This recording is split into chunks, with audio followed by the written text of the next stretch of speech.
Nagluluto po tayo ng bilo-bilo. Yan po ang ating mga sangkap. Nagluluto po kami ng amore. Yan, nagagayat si amore. Yan, kamote. Dalawang kamuting dilaw. At saka gabi, dalawa. Meron tayong tapioca. Sago. At itong glutinous rice flour. 400 grams.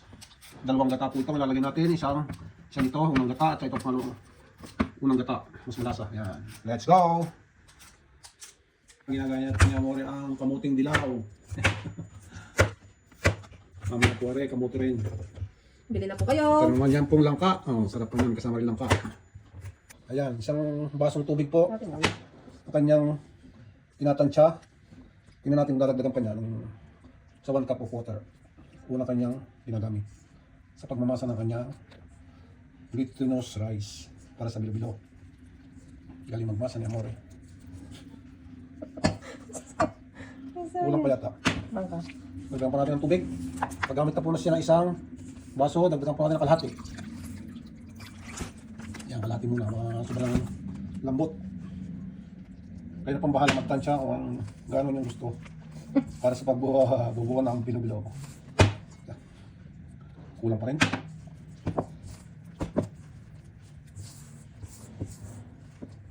Hindi pa. Sanay ka magawa ng palitaw para ganyan. Kahirap ng butsi sa palitaw to. Kulang pa. Ayan. Bali, 2 cups na sa kanyang klaseng baso. Mali naman natin ito. Balik na baso nun. Ayan.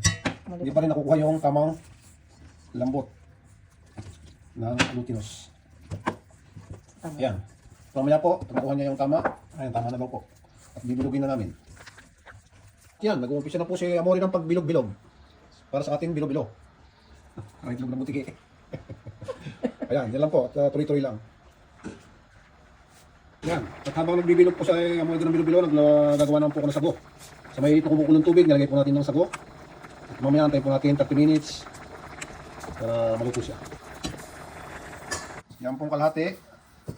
Nilagyan po niya ng kulay ube. At yan, mikos-mikos. At yan, bilog puli. Roll, roll, roll. Ayan po, bilog na po yung puti. Ayan po mga gulay. At yan po yung langka. At yan po mga gata. Sangkap. Ayan, tuloy-tuloy lang po kagawa ng ubeng bilog. Ayan, ready na po ang ating mga sangkap. May kulay ube. Saka yung white. Yung mga gulay. Yung gabi. At kamuti, kahoy. Kamuti bagin. May langka, saging. Yan po ang ating gata. Let's cook. Bilo-bilo. Ayan, luto na po ang ating sago. Step aside muna natin. Nagluto na tayo ng gata. Yan natin ng tubig. Dito marami po ating lalagyan ng gulay. Bilo-bilo.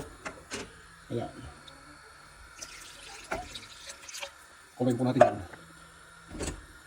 Ayan, kumukulo na po ang gata. Lagyan natin ng asukal. 1 cup sugar.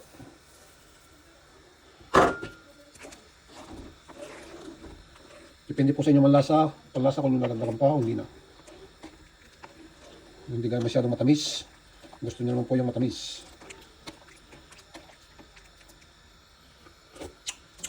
Tama-tama lang. Ilalagay na po natin ang mga kamote. Gabi. Yan. Ilagay po natin mga. Ilagay po natin kumulo at lumambot. Tapos ilagay na po natin mamaya ang bilo-bilo. Inarin po natin ang saging. Mahilaw pa yan, magaling para maluto siya. Saka itong langka. Sarap ito. Bako. Sangka pa lang, sarap. Oh. Ayan, nilalagay na po niya amore ang kulay ubeng bilo-bilo. Glutinous. Isa-isa pa pala yung ganyan, amore. Isa-isa po niya nilalagay para hindi dikit-dikit. Habang hinahalo ko po yan, habang hawak ko cellphone.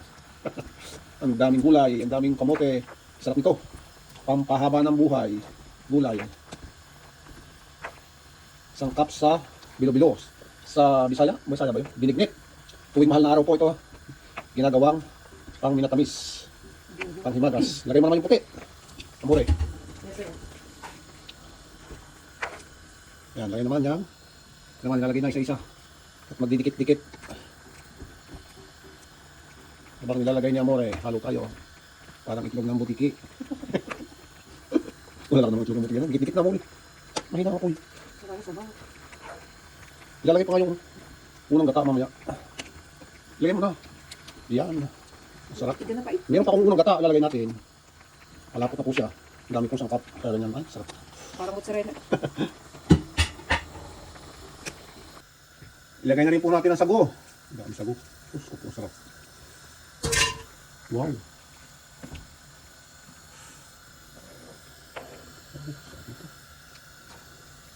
Kulay. Ayan, ilagay na po natin ang unang gata. Oh. Unang gata. Ang sarap niya, no? Wow. Grabe. Ang ating pang merienda, ha? Bilo-bilo. Dito sa Milan, Italy. Ngayon pong Paskwa.